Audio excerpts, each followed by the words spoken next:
Hello there, and a very warm welcome to you. My name is Shady Gendi from COR Church, a small youth group located in Melbourne Southeast, here to bring you a special Christmas presentation.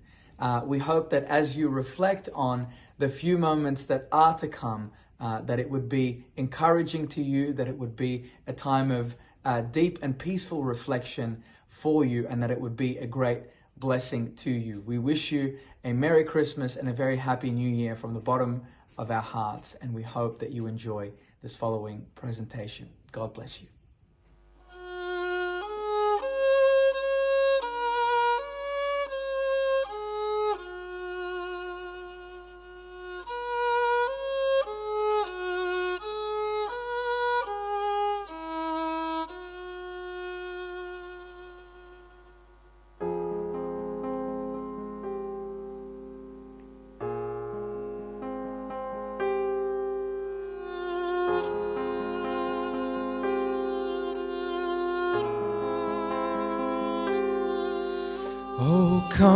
Oh come, Emmanuel, and ransom captive Israel that mourns in lonely exile here until the Son of God appears.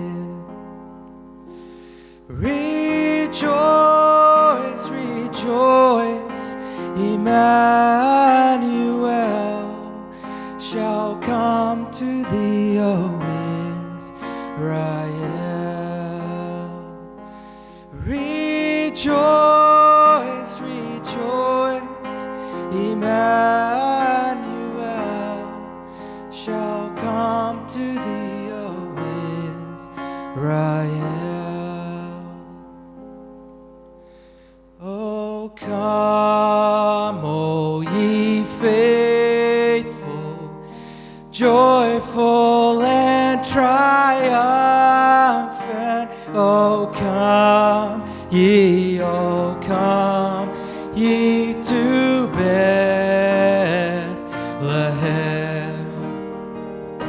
Come and behold him, born the King of angels. Oh, come, let us adore him. Oh, come, let us adore him. Oh, come, let us adore him, Christ the Lord. Oh, sing choirs of angels, sing in exaltation. Oh, come ye to Bethlehem. Come and behold him, born the King of angels. Oh, come, let us adore him. Oh, come, let us adore him. Oh, come, let us adore him, Christ the Lord. Hey, Lord, we greatly born this happy morning, Jesus, to thee all glory give. Word of the Father, now in flesh appearing. Oh, come, let us adore him. Oh, come, let us adore him. Oh, come, let us adore him, Christ. Christ the Lord.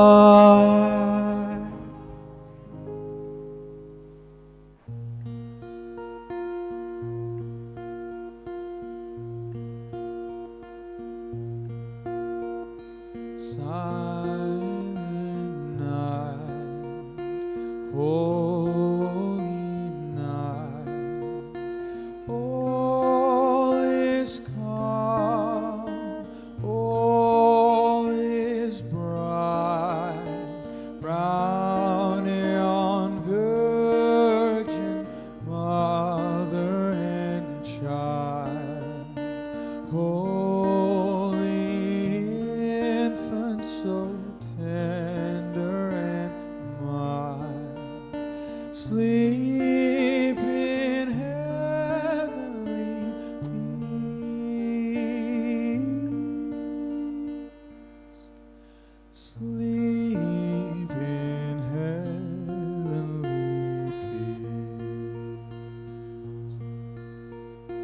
Silent night, holy night, shape is quick at the sight, glory streams from heaven afar, heavenly chorus sings hallelujah. Christ the Savior is born.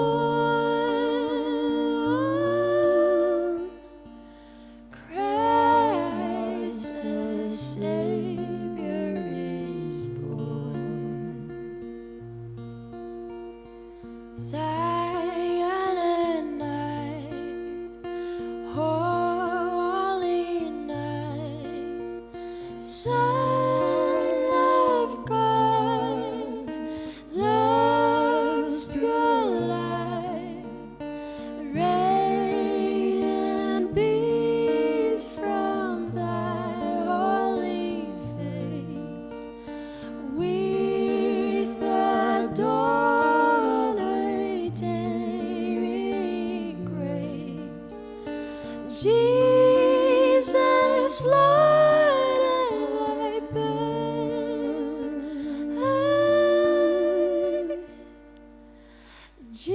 Jesus, Lord, and thy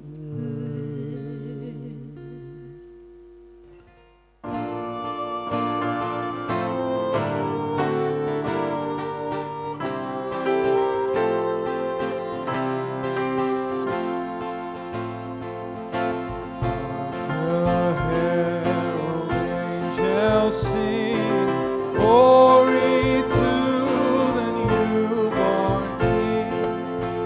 Peace on earth, mercy mild, God and sinners reconciled. Joyfully nations rise, join the triumph of the skies. With angelic hosts proclaim, Christ is born in Bethlehem. Hark, the herald angels sing, glory to the newborn King. Christ by highest heaven adored, Christ the everlasting Lord. Late in time, behold him come, offspring of the faithful. Veiled in flesh, the Godhead seen, hail incarnate deity. Please this man with men to dwell, Jesus our Emmanuel. Hark, the herald angels sing, glory to the newborn King.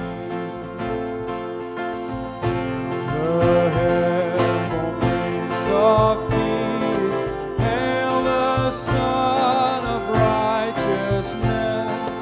Light and life to all he brings, risen with healing in his wings. Mild he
brave, for the slave is our brother,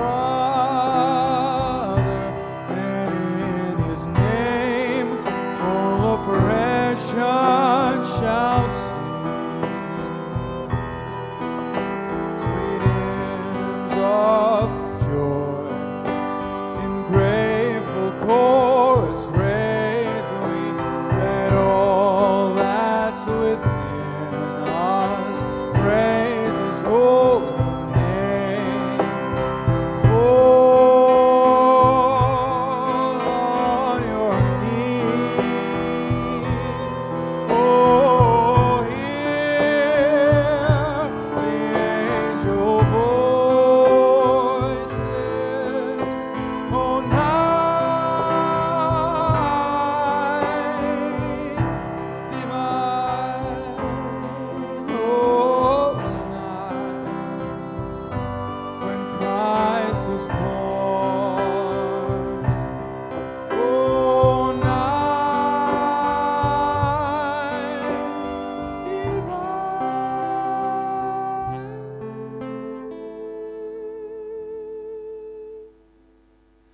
Oh,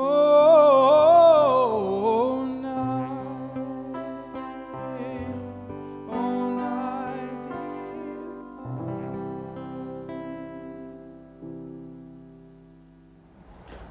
Hi everyone, my name is David. I'm one of the leaders of our church, specifically our young adults ministry, and it's an absolute privilege and honor to be able to share with you today.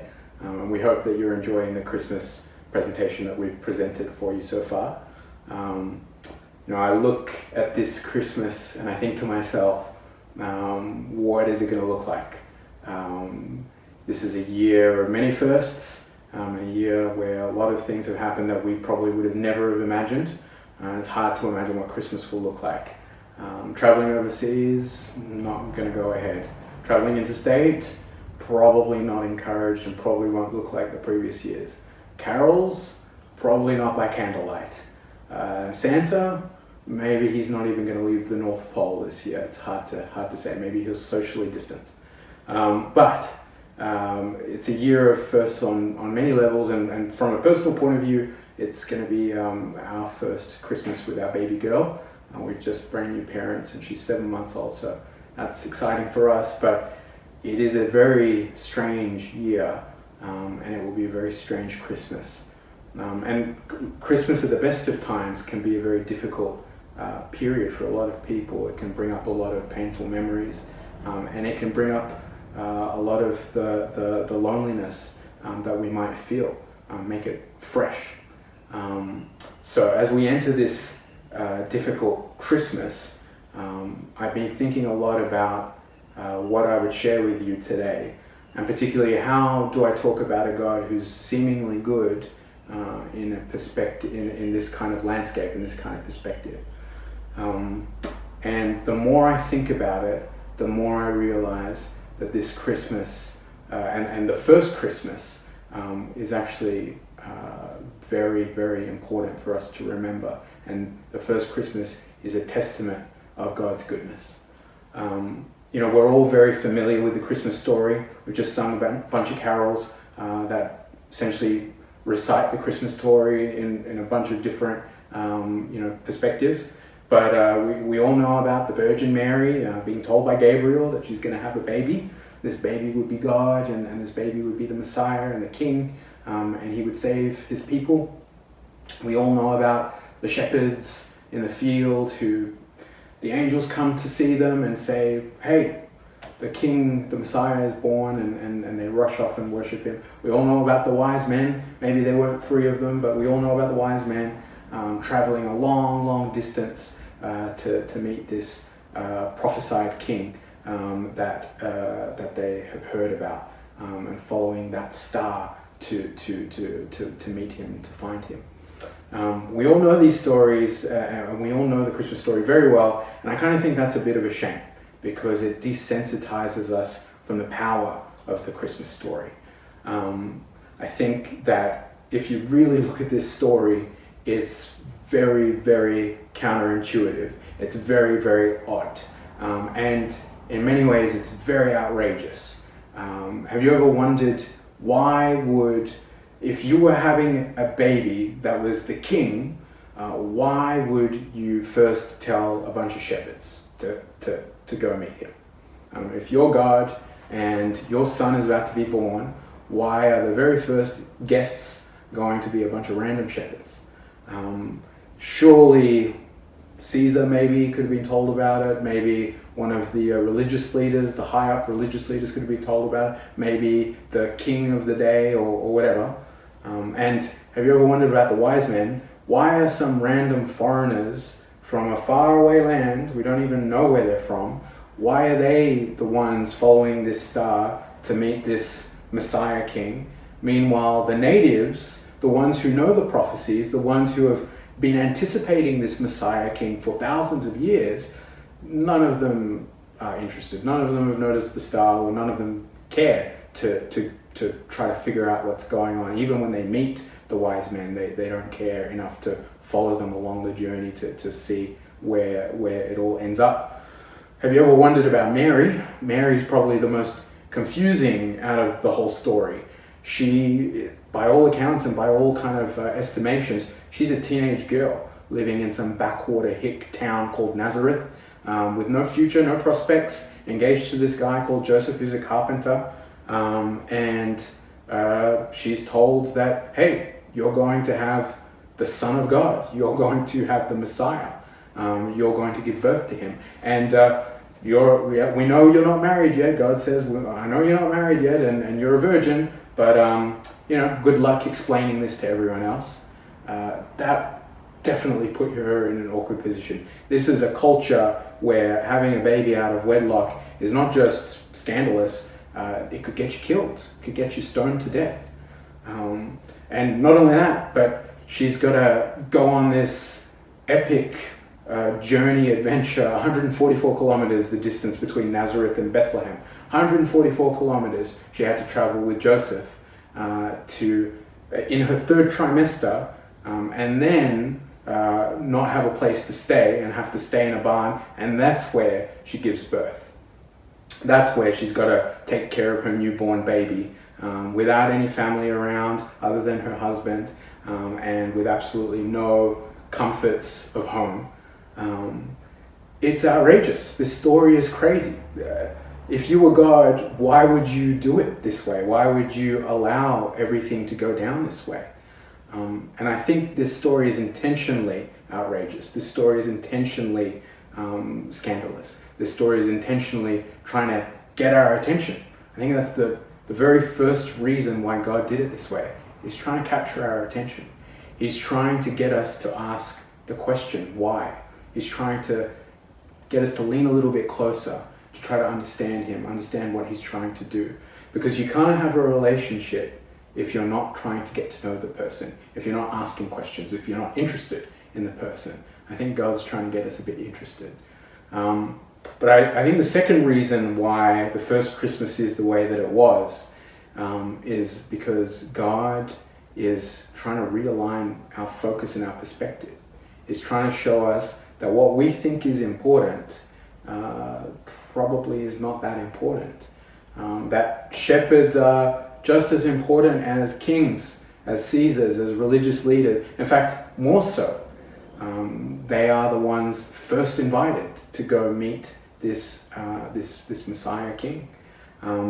They're trying to show, I think that God is trying to show that foreigners who don't understand the native prophecies but who search for God, they're more likely to find him, rather than the people who are native and understand everything but don't care enough to go and search for themselves.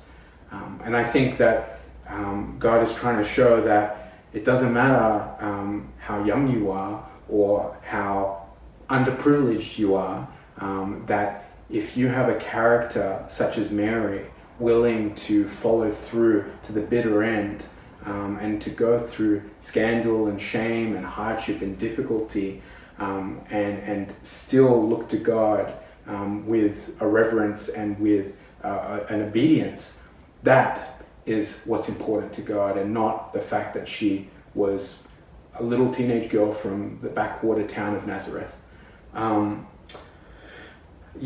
Realigning perspective and focus. And I think the third reason why the Christmas story is the way that it is because God's trying to show us that He cares. He truly, desperately cares. He's not happy to leave us alone in our misery, in our suffering. He's not happy to watch us drown. He needs to dive in. He needs to dive in. And it's not for some academic experiment for Him or some kind of masochistic display. It's for the sole purpose of the only way to pull us out is to dive in. The only way to save us is to go through. And that's what Jesus did. From the beginning of His life to the end of His life, He knew every suffering and every pain and every hardship that a human being could know. All the way to the end, where He was so hated, so rejected by His people, that they plotted to kill Him. The very Messiah that they had been waiting for thousands of years, they plotted to kill Him because He offended them, because He offended their sensibilities. And as he was hung on the cross and He died, He not only forgave those who put Him there, but He acknowledged to His disciples and to anyone else that cared to pay attention to His ministry, He declared to them that that was the point of Him coming, was to experience it all, including the worst, most horrible death you could imagine, all so that we could have a way out. There's a beautiful passage in the Bible where it says that the one who knew no sin, God who knew no sin, came and became sin for us so that He could become our righteousness. See, that's what Jesus did. He who had no right or reason to experience anything that we have created for ourselves, the mess that we have designed for ourselves, He came and experienced it all so that we could experience His life. And so, I can't help but realize that this is a Christmas where many of us will be looking at our hardship, our difficulty. We'll be looking at how strange and painful the world seems right now, and the pain and the suffering in our own lives. And then looking at the Christmas story. And what I want us to hopefully realize is that there is a God that cares. There is a God that's trying to get your attention. There is a God that's trying to realign your perspective. And there is a God that has made a way through. And all that's left for us is to decide, do we respond to Him with a yes? Do we respond to Him with a, I want to know you more? Or do we respond to Him with a, I don't care, or, just complete rejection? And He gives you the right to respond whatever way you want. But I would hope that this story of the first Christmas captures our attention, captures our imagination, and captures our heart to want to know Him and to love Him and to be close to Him and to let Him speak truth and value into our life, even in times such as this. And that's all I had to share with you today. But God bless you all and Merry Christmas.